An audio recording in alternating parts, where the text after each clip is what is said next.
Magandang umaga sa inyo. Good morning mga kadudes. Ngayong oras na ito ay lalabas tayo.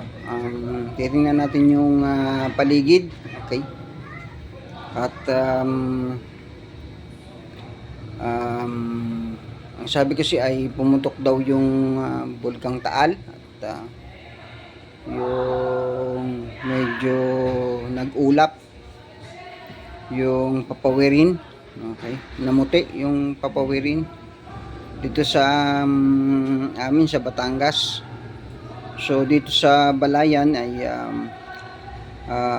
bibigyan ko kayo ng konting updates tungkol sa smog.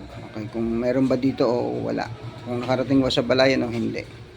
So ayun, hanggang dito na lang muna. At kung gusto nyo ng